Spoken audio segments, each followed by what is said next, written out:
All right, fans. We'll open today with a little joke. What do a rabid raccoon and our viewers' attention have in common? Well, Tyler won't be around to answer. They're both hard to hold. Pause for laughter. So, in an effort to keep y'all's attention, I'm going to start with another joke. If you're only here for the expert college football analysis and clairvoyant predictions, well, that makes a lot of sense. So just skip ahead like 2 minutes. Next slide, Ty. Actually, go back one slide, Ty. All right. Anyway, three friends are out walking their dogs when they come up to a convenience store. If you can't tell by the picture, guy number one has a German Shepherd, guy number two, a Golden Retriever, and guy number three has a Poodle. Guy number two says they ought to pick up some beer since their wives are out of town and they are all going to guy number one's house to watch week 9 of college football after their walk. They all agree. However, guy number three notices a sign on the store saying no dogs allowed. Fear not, says guy number one. Let's put on our sunglasses and pretend these are our seeing eye dogs. Good thinking, Abe Lincoln, says guy number three. Next slide, Ty. All right. I'll go first, says guy number one. Next slide, Tyler. He walks into the store with his German Shepherd and the cashier says, Sir, no dogs allowed. Oh, I'm sorry. I didn't realize that he was a service dog. What can I do for you? Guy number one buys a 6-pack of Modelo and exit with a smile. Guy number two and the Golden Retriever are up next. Thank you, Tyler. He walks in with a convincingly cautious stride and asks the cashier if she could grab a 6-pack of Budweiser for him. She responds, Oh, I have a 2-year-old Golden Retriever at home, but he is too rambunctious to be a service animal, haha. Here's your Budweiser. All right, so far so good for the gang. Next slide, Ty. Nervously, guy number three and his furry friend the Poodle head into the store. In a move that arouses suspicion of the cashier, he walks right to the beer fridge and picks out a 6-pack of Michelob himself. The cashier asks guy number three if that is his service animal. Yeah, she is the best. I don't know how I get around without her. The cashier isn't buying it and continues this line of questioning. I didn't realize that poodles could be seeing eye dogs. And the man responds, What? They gave me a poodle? All right, let's get back to it. Next slide, Tyler. Oh, next slide after that, please. All right. Welcome, friends and neighbors, and welcome, Tyler, to the Week 9 Run the Seam College Football Pick'em Show.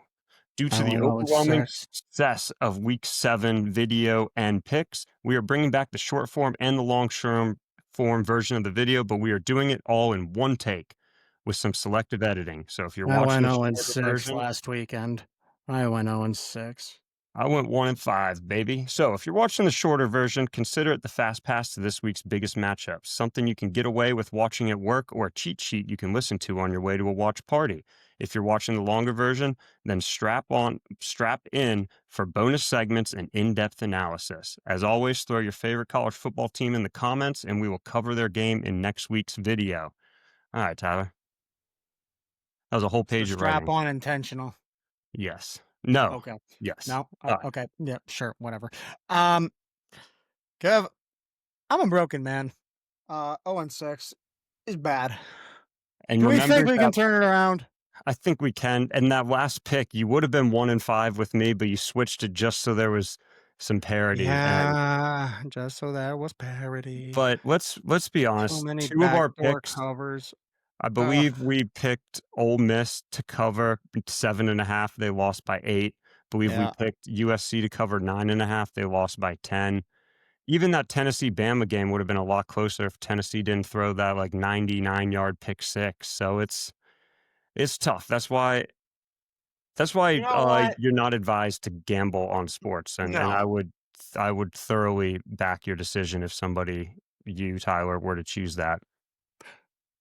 You know, my brother asked me earlier if on this show we have to give out like any kind of statement that says this is not financial advice. And, you know, legally, I don't know if we have to do that, but it should be pretty self-evident for any of you watching. Now, Yeah, we opened with a joke that lasted 3 minutes and 5 slides and took up most of my time researching this week. So yeah, that that's apparent that this is not uh, financial advice. how do you research a joke? Well, my Uncle Danny told me that joke when All I right, was no, never when I was mind. We're a done. kid. Okay, Okay. back. No. Okay, look, I'm convinced we can come back. We're gonna come back. We're gonna bring the energy. We're gonna believe. Look, any given Sunday, just like the league this year, some cleanup. We got a Norvell fired this past weekend, not the Norvell that everybody was thinking of. Yes, that's right. Colorado State is now rocking an interim head coach in the carousel. And now the move that should have happened last year, but just happened after beating Mississippi State in a conference win because of the fact that they got a bye week coming up. Napier is gone. And you know what's funny, Kev? I was actually watching before we started recording the SEC Netflix show, and they had an episode about Florida's season last year and how after like they just started going down the tube after Mertz got hurt and everything, and everybody was like, "Oh, Napier should be fired, man!" And then he came back, and it was all like triumphant because DJ Lagway did good at the end of last season, and now it's like, well, here we are. Yeah, self-fulfilling Yep. Yep. And self-fulfilling prophecies. Yes, that's prophecy. right. Thank you very much. All right, Kev, we had a lot happen last week. We got to talk about week 8. Okay. That Friday night upset. Yeah. Wow. What a way to start the weekend. Did I lose you, Kevin? Hello. No, I'm still here. Okay. Can you hear me? You went quiet, man. Yeah, I can hear you now. Can you hear me now, guy? Yeah.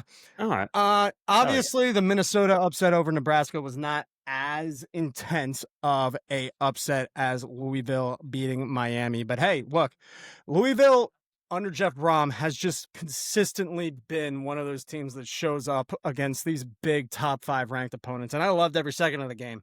Kev, did you have anything on those before we move on to the next point? That was just one. Let's see what this Louisville team can do. Remember, their only loss to UVA, they gave up 2 non-offensive touchdowns, and UVA's been a sneaky good team, so Yep. they could be. I mean, Louisville could be headed for a college football playoff berth. Miami still could as well. I don't think you need to burn the bridges just yet. You No. guys got caught.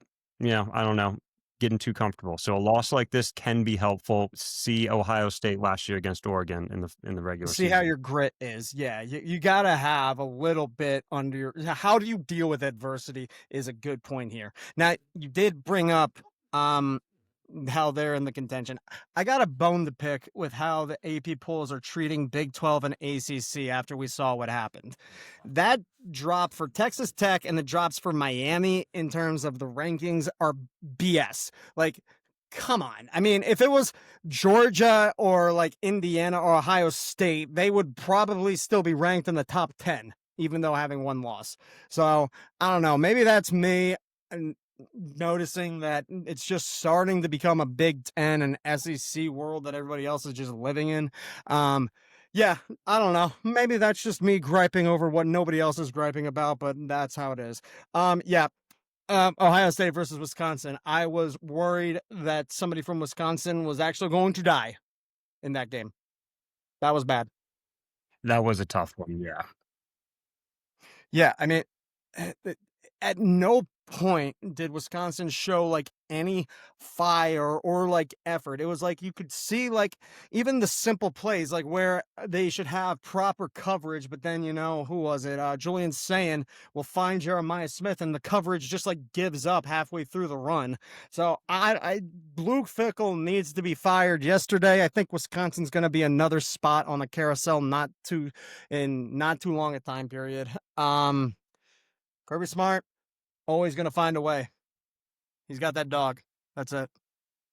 Wait. Yeah. I mean, that was that. I don't think people were expecting that high scoring of a game. And, No.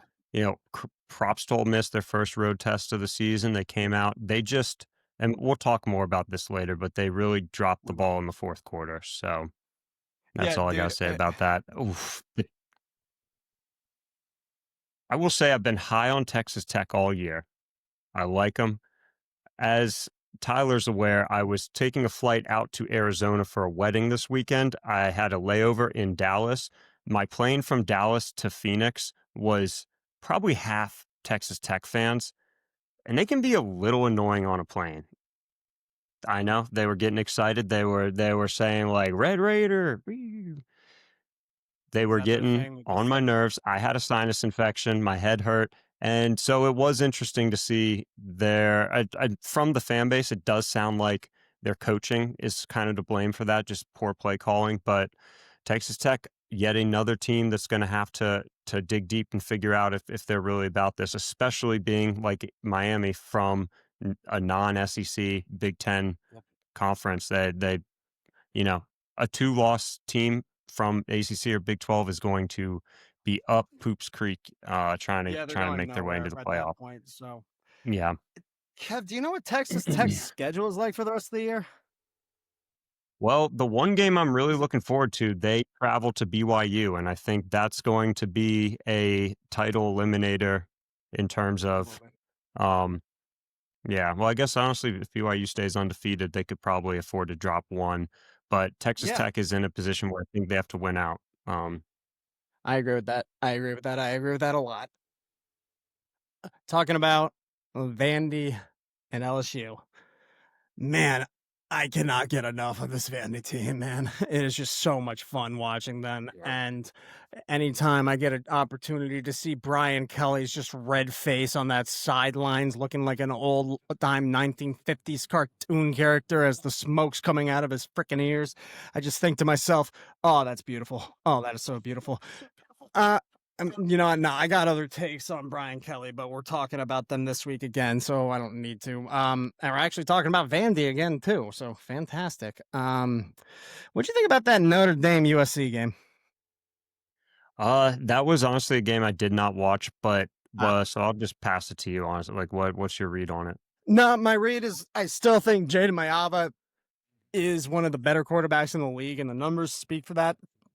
I think they did everything they possibly could have. I think they fought till the very end. Notre Dame is just an inevitable team, and as the season keeps going on, I mean the A&M loss, that's fine. The Miami loss, depending on how Miami does post this upset, that's also fine. I think Notre Dame is going a two-loss Notre Dame team is going to be in the CFP, and that's probably the road we're heading down. Um, I did watch JMU at Old Dominion. That was a fun game. JMU covered, so that was one of my takes that actually landed, even though I couldn't bet on the game because they're a Virginia school. But what I did was the point transitive I math see. thing. Old Dominion has played Indiana and lost by 17. There was a 20-point differential between JMU and ODU. Is JMU better than Indiana? No. Next Okay. next topic. Um,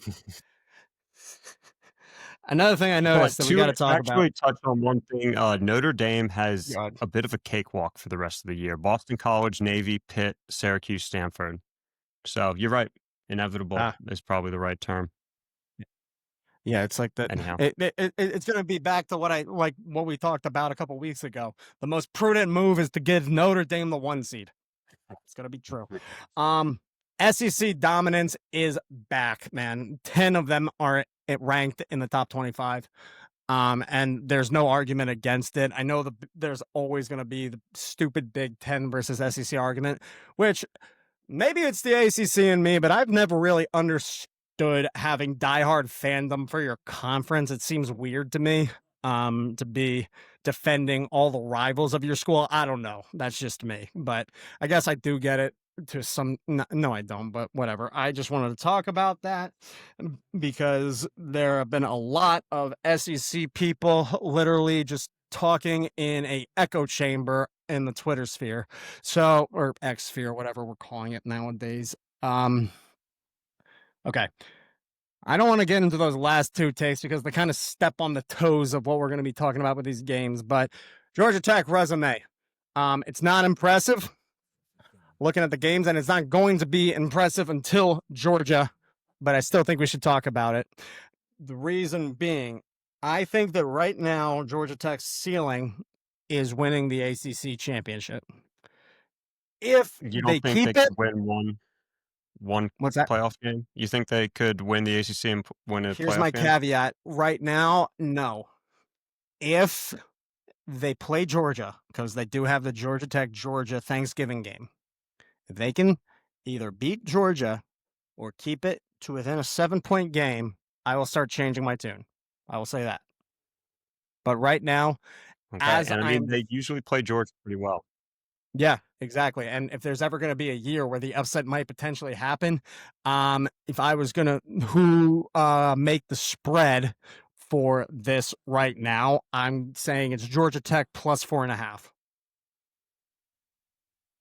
Yeah, I think we'd have to see what Georgia does in these next Yeah. few weeks, but Hey, they looked good, man. Gunnar Stockton looked wildly aggressive in that game, and he's not on our Heisman list, but who knows? Maybe if he keeps playing, we'll substitute him in. That being said, one quick PSA, Kev. Um, I got into some X arguments on the account. I don't know if I oh, told you that. no. Yeah, No, you that, did not. look, no, look. Here's all I'm gonna say. Anybody who's out there complaining and saying, "Oh, there's no good teams," NIL transfer portal ruined my sport. Man, man, man, man. Just shut up. No, look, NIL and transfer portal have made it so that we are in a college football atmosphere where the Missouris, the Texas Techs, the Vanderbilts, the Illinois, the Indianas can have a shot. Okay. For the first time in our lifetimes, we actually have a well balanced college football season, and anybody can win any given Sunday. It's just like the NFL. Like, yeah, we're not seeing spreads of like 25 or like 30 points anymore. So I love it. Keep it going. Yes. It's the right track for the sport. And if you disagree, you're wrong. Yeah, and I think the 12-team college football playoff is also a huge part of that Yeah. because a team in a power conference could lose 2 games and still have hopes of making it. That never happened before. And Nope. so, yeah, I think you see more fight out of well-balanced teams, which equals better games. Yeah, exactly. Heisman race. Carson Oh, Beck's out. You can't throw that many interceptions on a spotlight game. All right. Kev, you got to go first last week with your top three. I'm gonna go first this time. Okay. okay. Fernando Mendoza stays on the list. I want Ty Simpson, and I want Diego Pavia. Okay. Mm-hmm. Give me Fernando Mendoza as well. I didn't see a stat line against Michigan State, but I saw they took care of business, Yeah, 38-13, they I they believe. clobbered. Yeah, you Um, didn't need to. then give me Marcel Reed. Texas A&M, I Yes. believe, is out to a 7-0 start for the first time since like 1997. Um, Damn, really? yeah, and Georgia Tech, first time since like 1970 something or I whatever. believe it. Now this third one, you know, give me Trinidad Chambliss still. I'm still homering it. I'll go my QB versus your QB in our one of our matchups. I think it's the Oh yeah, wait, no, never mind. yeah. That's Ole I Miss. Yeah. kind of. Anyhow, Wait a I minute. You thought want Ole to keep Miss them and both Vandy were real? playing for a sec. Yeah. All right. Anyhow.